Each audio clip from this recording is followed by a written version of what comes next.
Tim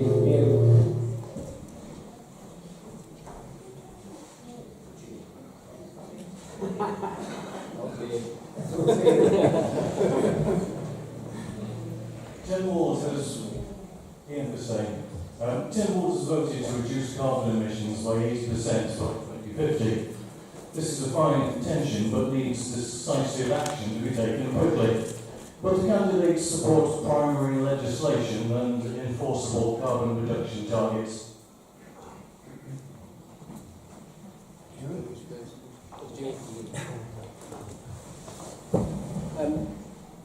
Okay, there are so many things that we could and should be doing in order to support the environment. I think one of the things is about a commitment to recycling. However, I didn't know the question was more about carbon emissions. I would like to see certainly tax incentives for the purchase of electronic cars. Again, there needs to be an infrastructure put around that, but that's starting to grow on the Isle of Man. It exists, I know in Castletown, Douglas, Ramsey, it needs to be expanded a bit further.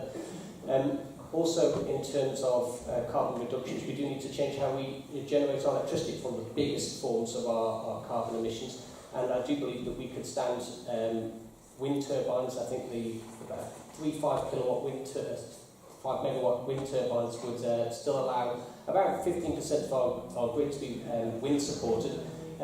That's something that can be done offshore, and that's something that can be done in conjunction with Dong Energy and the wind farms that are already going up around the edges of our territorial waters. By bringing them through our territorial waters, there's an opportunity there for both economic development within our seas without disturbing our sea routes, but also generating money whilst creating green energy in the Isle of Man in a way that would still allow us that energy security, which is, again, pivotal to a few of our industries, and I think especially e-gaming and IT, which rely on a dependency absolutely critical to have the continuation of electricity supply on the Isle of Man, and so we need to be able to generate our own all the time. So they would be the main things for me.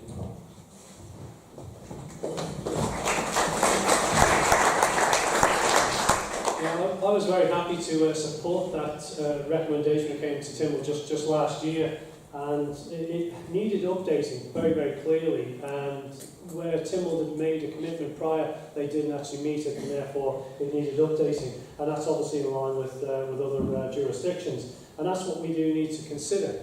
First and foremost, we must align ourselves with those intentions elsewhere. However, we must demonstrate we are a responsible nation. We are taking climate change seriously.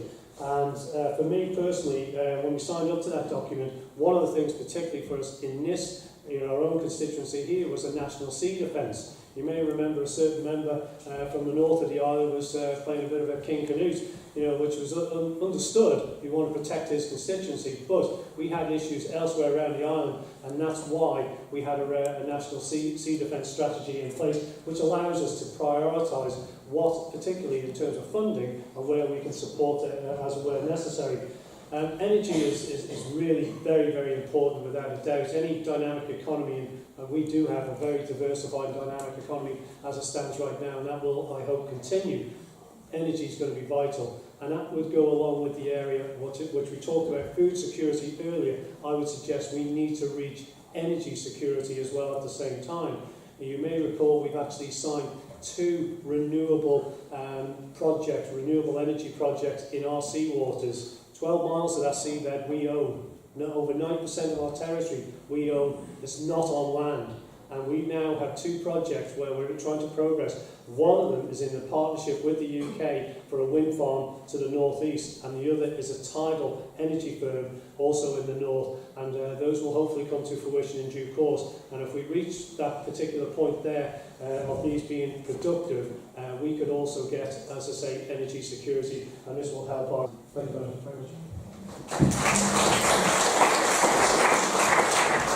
The short answer is yes. The long answer is, there was a question in the Isle of Man newspapers questionnaire that we were all sent, what was the biggest waste of government money recently? And I don't know if Ashton's here or not, I don't want to upset him, but power station basically, 300 million plus on a power station and 23.5 million on a gas pipeline. It's not the power station as such I have a problem with, it's the fuel, gas, because that's all money straight out the door.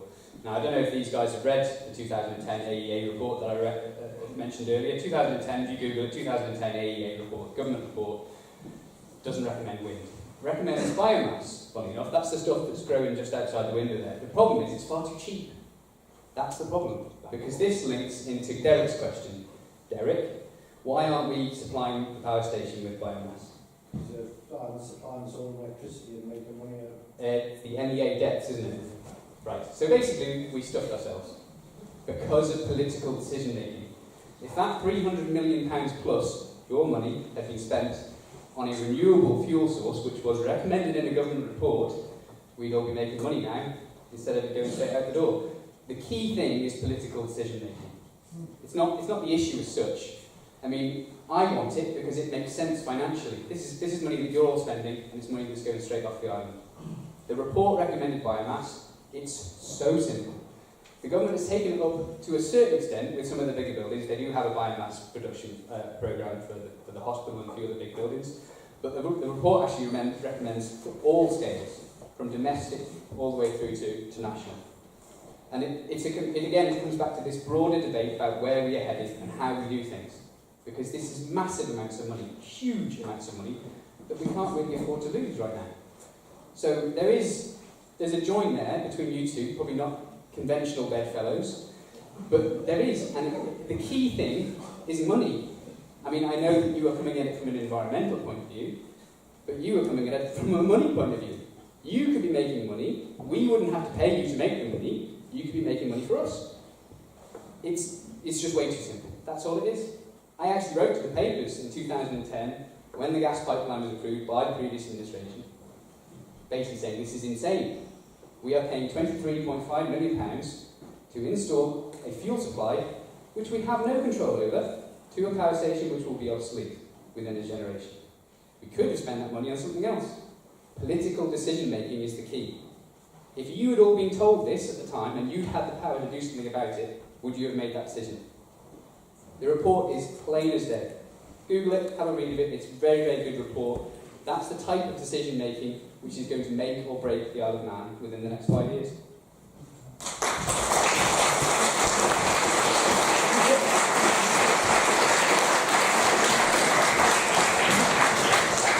I'm determined the gentleman down the front will not rattle me with this key term bingo, so I'm going to try and get into this now. Okay, now James finishes by talking about gas. I've had it reported to me, though I need to confirm it, that Manx Gas profits increased by something like 300% when that pipeline was built. And here we are. I feel getting ripped off. Yes, okay, the prices are coming down a little bit now, they're trickling down, but we are getting ripped off by them. Now, there are ways we can generate electricity. I know with the MEA loans and what have you, we need to be doing something with our electricity and making money, but perhaps we can be exporting more of our energy. So, for example, in the UK, I believe the Hinkley reactor isn't going to go ahead. So, who knows, maybe more of those decisions could mean the UK go back to rolling blackouts, I don't know. But really, we need to be moving towards sustainable energy and green energy. We do. Green tech is in my manifesto. We need to be having green technology. We need to be looking at having sustainable ways of producing our energy. Now, there's a bit of a collective sigh regarding the wind turbines. And I kind of feel the same about that. I don't want my view blotted by those, and I certainly don't want the ferry to have to negotiate these things either. However, if the government have made this decision to go ahead with this, then we need to change the arrangement for us to make more money out of it. And we should be taxing the operation so we make money out of it. Now, putting that aside, because I don't know if that has been signed, perhaps Minister Skelly can tell us if that's a done deal yet or not. But electronic cars, I feel like we missed the boat there because Google, they trialled it, didn't they? The electronic, or rather the automated car. So moving on, if we look at diversifying the economy, going back to an earlier question, we diversify the economy through this green technology. Solar roads, kinetic roads, all these kind of things, they generate electricity. We can pump that back into the grid. We can export some of our electricity. So we're making money as well as being green. I don't think that's a bad thing. Okay, I'll leave it there. Oh, sorry, final parting comment. Absolutely no fracking. I will say that as well.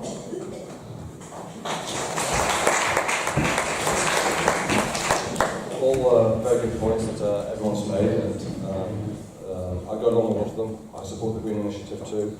So what does that leave us with? I think the point that James made about the way decisions are made, quite often government reports are made up. This happens time and time again. They're asked, what do you think of this? What do you think of this? They get a report.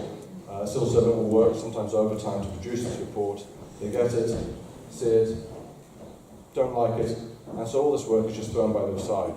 What is endemic, I believe, in the Isle of Man is that, and not so much just here, but overall, we lack an ability to stand up and actually say something, and actually then do something. If you want to have a possibility where people are able to do something, then we have to allow them the possibility of making a mistake. That is how a creative society can operate. And without that possibility, then no one's going to be prepared to actually do anything. So when we see these, all these decisions and these reports, and there are quite a lot of them, because no one actually says, I'm going to take hold of this and own it, even if it is difficult, we end up in a situation which we find ourselves a little bit at the moment.